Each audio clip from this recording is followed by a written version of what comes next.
So in this video, I'll be showing you how to take accurate body measurement as a fashion designer. It is very important that you know how to take the accurate body measurement. It is very important. Why is this so? It is the reason why you should learn to take an accurate body measurement on your clients, right? Is so that you do not need to always go back to make adjustments all the time, multiple adjustments. You don't need to always go back to make adjustments. And also, so that it doesn't stress you as a fashion designer that you're making that clothes. So you can imagine after measuring your client, cutting the fabric and like cutting the style on the fabric, and then you finish sewing. After sewing, and you know, for some of the fashion designers that like to do in theme, into in sewing, you know what I mean, the front and the back are almost alike, they are the same thing, right? You can imagine how difficult, how frustrating it would be to have to go back and start loosening just to get inside and make amendments for both the fabric and the lining. It is really difficult. So with that being said, we're going to we're going to learn how to take the accurate body measurement. So I'll start first with, I have to use this one. I don't know um if YouTube is going to accept like the other kind of mannequin. So I chose this one even though it's not like a full mannequin, right? See where it stops. Even though it's not like a full mannequin, but we're going to work with it. So the first thing you want to take note of is the upper body. That's the first thing you want to take note of as a fashion designer. You want to take note of the upper body, the fitting on from the shoulder to the waist, and then the fitting from the waist to the hip or to the knee or to the length, right? That's what you want to get. And the mistake a lot of us make is that we are not putting into consideration the kind of fabric we are using or we're sewing with. We're not putting into consideration the kind of fabric we're sewing with. And that's why sometimes after measuring, cutting on the fabric, we tend to still go back to make more adjustments. For someone like me that I like to make into in seaming, sewing. Making adjustment can be really tiring. So what I do is I take my time. See, measuring your client should not be rushed. Measuring your client should not be rushed. Like, don't rush it. Don't rush measuring your client. It should not be. Don't try to rush the time you need to measure your client. Now, let me go start with the upper bodies. Like I said, the upper bodies is from this point to this point, right? So let me start first with the upper bodies. The upper bodies first before we proceed to the length, right? To the lower bodies rather. So, and for the upper bodies, I'm going to start taking the length. I'm going to start taking, that's the points. What I mean by point is from the shoulder point to the bust point, from the bust point to the under bust, from the under bust to the waist point, right? Then proceeding to the lower bodies from the waist point to the hip point, from the hip point to the knee and to the length. Okay, so that's what we're going to do. So the first thing you want to do is when taking your shoulder, you're starting from your shoulder point. When starting from your shoulder point, it is important that you don't come to this place and start. The reason why you don't come to this place and start, because this place is like lower. That's why most times you make mistake, and after making your bust point, you see that when you sew, especially when you're making a bust here, when you sew, the bust point shifts to this place instead of the actual bust point. You don't start from this place that is lower, please. That is why if you notice your body, especially see this side now is usually higher than this side of your shoulder. So you start from here. You start from here. And if you notice, there is something called shoulder slope. That is why when cutting or when drafting, you do a 1 inch down for sloping so that this place stays accurate and this place slopes down to meet this place.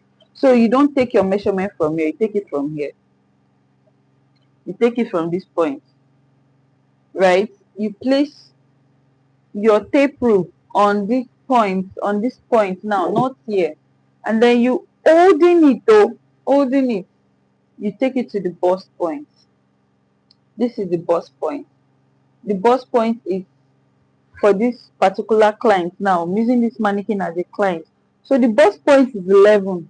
The bust point is 11. You're not going to now say you when you're going to the underbust, you want to take the underbust, you now do it like this. No, when you get here, see, when you get here to this 11, don't continue like that. Make sure that this hand stays here, on this bust point. Why the reason is because it shouldn't shift. You don't want it to shift. This your hand stays on your bust point while you take it down to the under bust. While you take it down to the under bust. Now once you get your under bust measurement, write it down or note it. After noting it, the next thing you want to do is continue to hold the point. Don't remove your hand. Continue to hold the point. From that point, take it to your waist. This is your waist point. When you get your waist point, note it, right? Don't remove your hand from here or from this your waist point. Take this second one now and hold it down. Hold it down before you continue. What you're doing now is to get the exact point you want, especially on your bust point and on your under bust. That's from this place to this under bust. Is to get the exact point. When you get the exact point, it is very difficult for your point measurement to shift to be smaller or to be bigger. It will be on the accurate. And then note, when you're taking measurements on your client, please make sure that they are wearing a bra. Make sure that they are wearing a bra. Let them not take measurements without a bra. I don't have big breasts. My breast is standing. Please, ma, kindly wear a bra. Hi, Zainab, Jacqueline, Dominic, welcome. Please wear a bra. Wear a bra. Tell your client, please, ma, wear a bra. Hello, ma, wear a bra. My bust is not big now. My bust is standing. I don't like wearing bra. Please wear a bra. Thank you.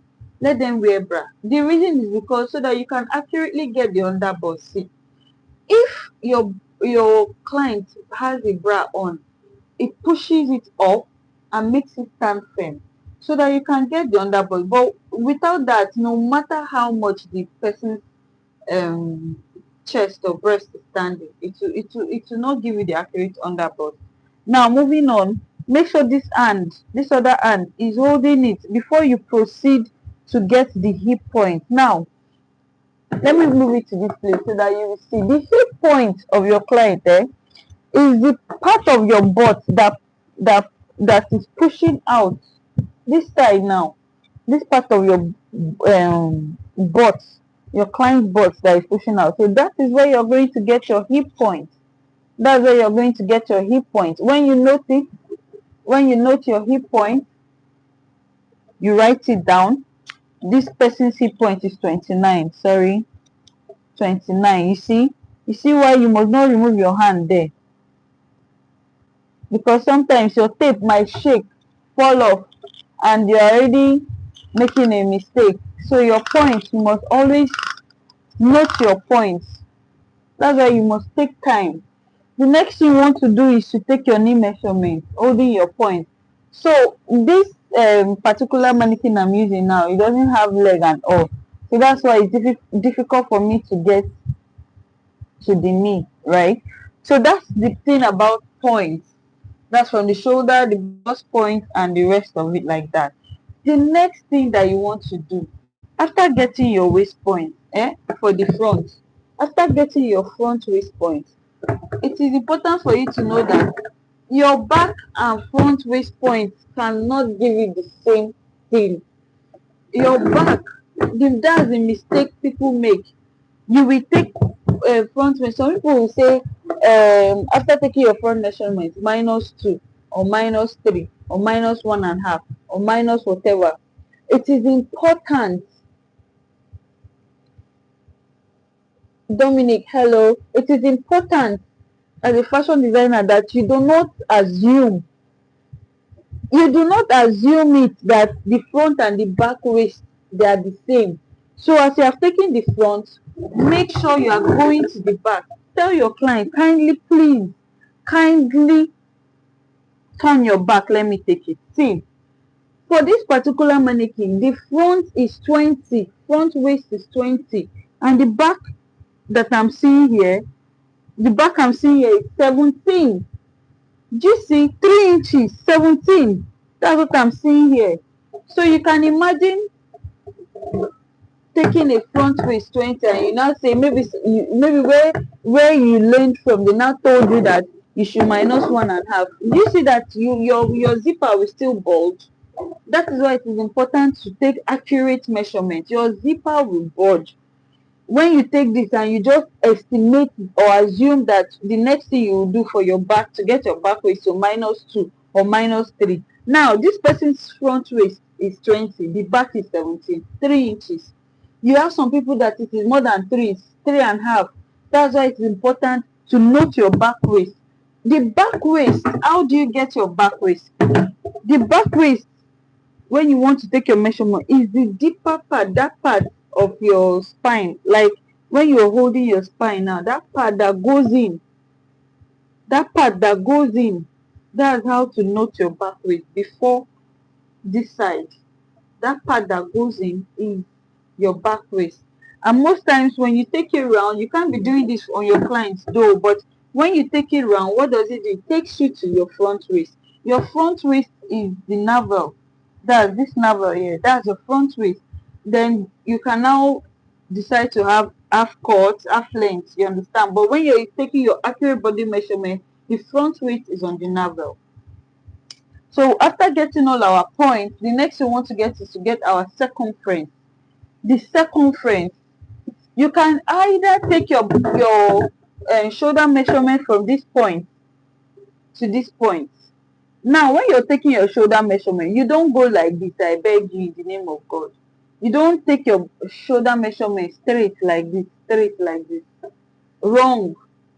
You see this part that goes up, see, it's like a slope, it goes up like that. Please, please, please indicate it, because most times your back neck might be high.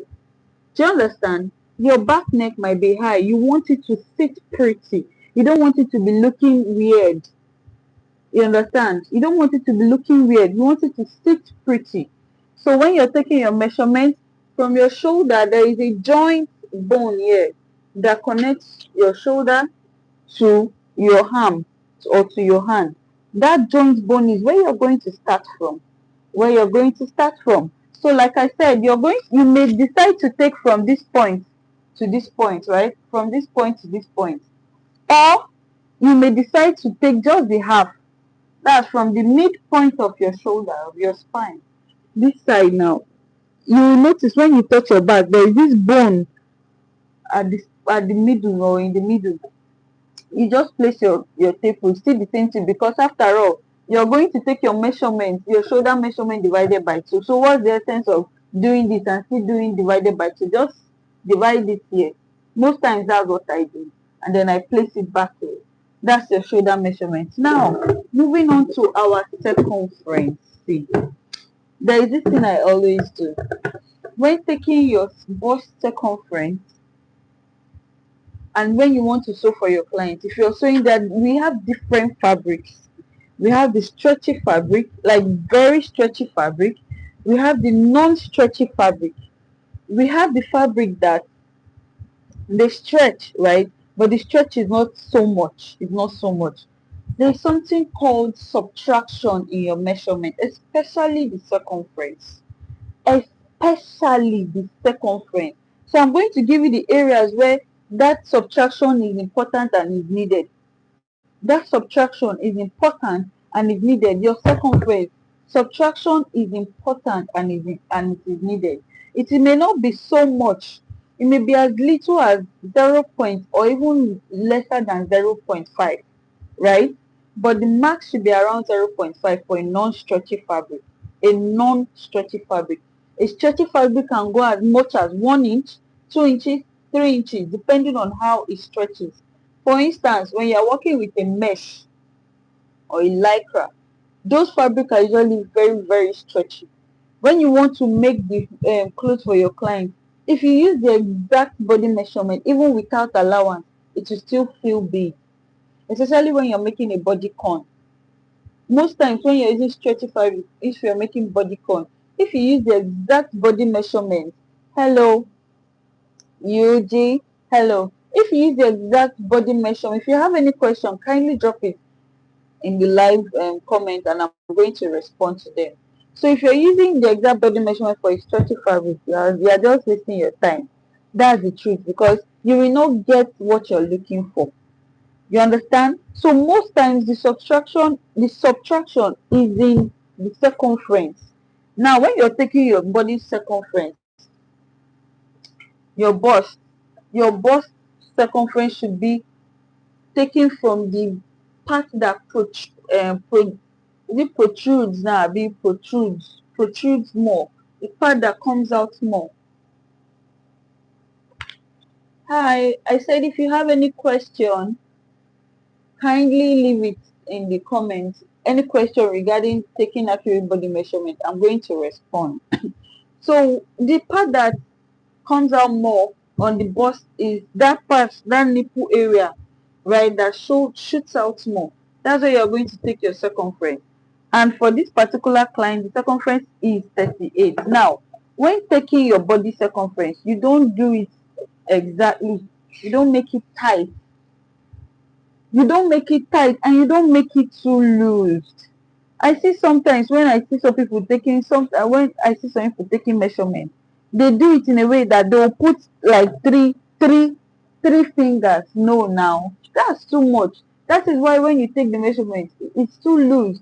It's too loose. Let it be one, just one. One of your fingers should just be inside, just for ease. Let it just be one. That one that you are doing three, four, no, it's too loose. Let it just be one. That is if you want a good fit. Now you come to your underbust. You see this underbust?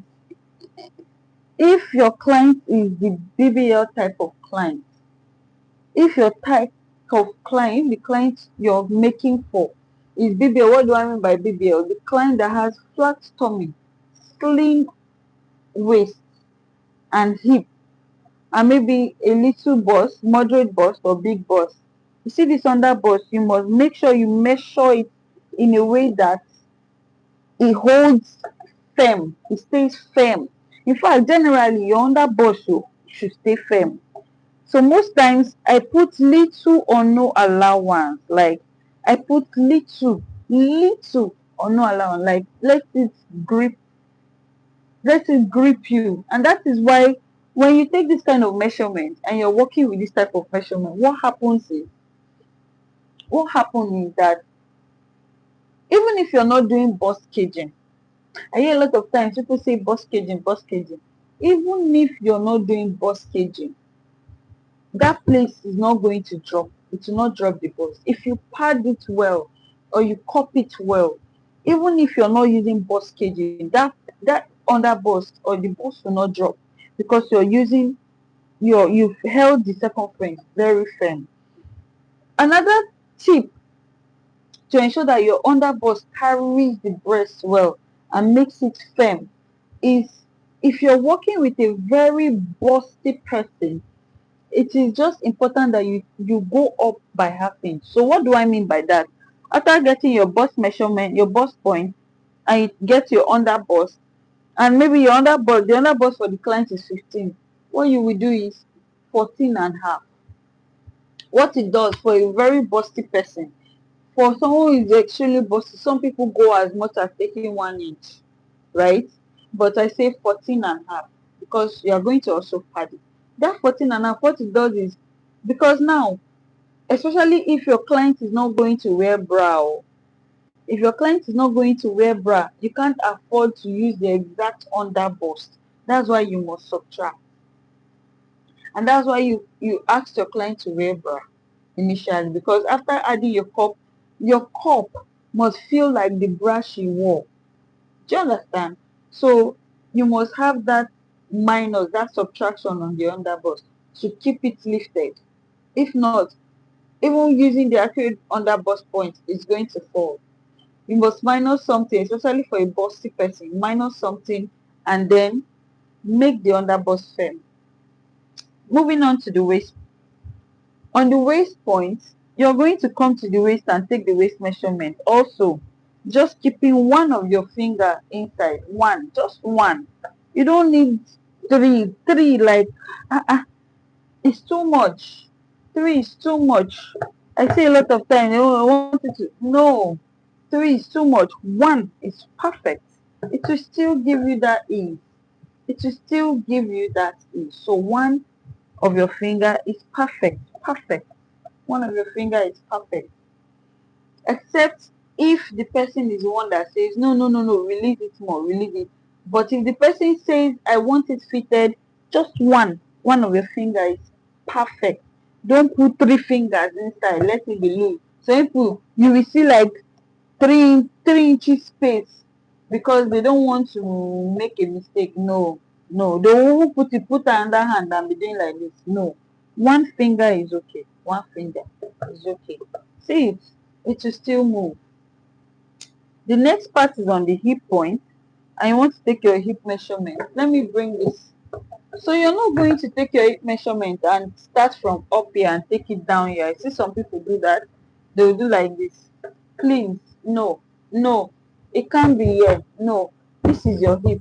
This is your hip, and that's where you took your hip point. So your hip, you're going to take it round from the hip part, the part that is shooting out, on then to the hip bone on the sides. That's how you take it. That's how you take it.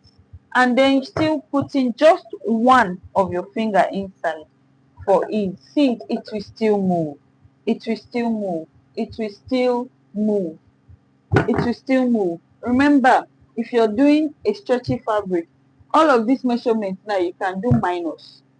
Don't even add allowance, just do minus the measurement. Just do minus the measurement for stretchy fabric. For non-stretchy fabrics, for fabric that are high quality, like cotton, for instance, and they are non-stretchy, cotton fabric that are high quality, you can take out 0.5, 0.5, or that's quarter. You can minus quarter on your circumference. See, it will still snap because remember the reason why I said you can minus and you will not feel anything is because when taking your measurements, you have already put one finger and it's loose. So even if you minus, it's still going to be firm. When you take this measurement like this, just add your 1 inch, half-inch allowance depending on your agreement with your client. Please, brothers and sisters, you are going to have a very sweet, in fact, you are going to have a very, very, very sweet work, very sweet job. It's going to come out perfect. It's going to come out perfect. Like you will not have to redo and redo and redo. It's going to come out perfect. These are for this measurement is for the ones that they do into him and into him and every other person. If you're doing into him, you don't want stress. When you take this kind of accurate measurement, honestly speaking, eh, you're not going to always have to do adjustment. Another thing that will help your measurement stay accurate. Let me bring it out. I know a lot of people, they don't believe in this one. They feel like it's not necessary. They feel like they are too good to to work with this particular thing, which is pattern paper. You see pattern paper? Hmm? After taking accurate measurements and you use pattern paper, eh? After taking accurate measurement and you use pattern paper, either this white one or the brown one, any one. Because what will happen is you're taking the exact measurement on your pattern paper and you're adding the exact allowance that you want to add on your pattern paper. Cut it out and place it exactly on your fabric. After pinning, cut on your fabric. You're going to have a seamless, beautiful, well fitted dress. Hi. You're going to have a very beautiful, well fitted outfit. Well fitted outfit.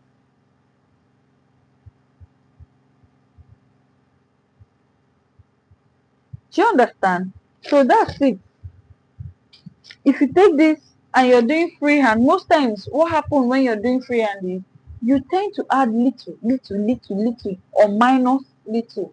What happens is that sometimes your scissors as you're cutting, because you don't have what you're following, you don't have a map you're following, you might mistakenly cut in or cut out more. So by doing so, it's either the cloth is too loose or too tight. And maybe if you're the kind that maybe you don't put allowance, you're in trouble. Sometimes you even forget, because when you're doing pattern drafting, what you do is after drafting you go and cross check. Sometimes you might be cutting on your fabric exactly and you forget to replace your dart. You forget to replace your dart, you add only allowance, you cut out after taking your dart and measure it's too tight, no allowance again. But if you're using your pattern paper, what happens is you will cross check and see that I forgot to replace my dart.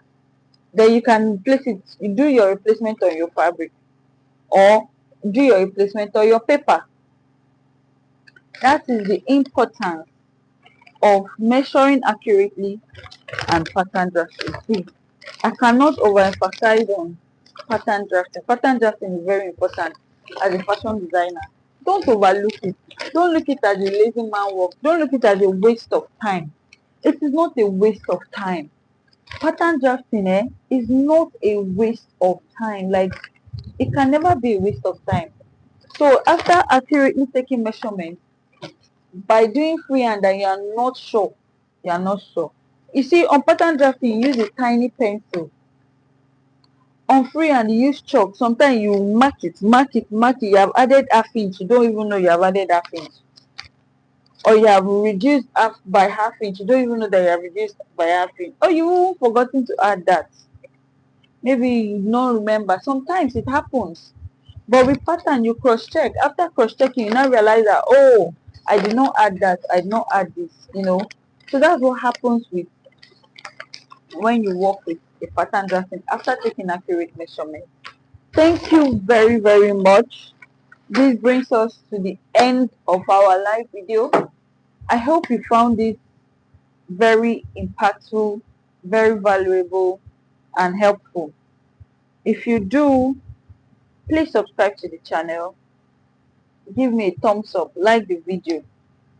I'm also going to save this video so that you can come back to watch it again. And for people that may not be able to, that were not opportunity to join the live, can watch it also.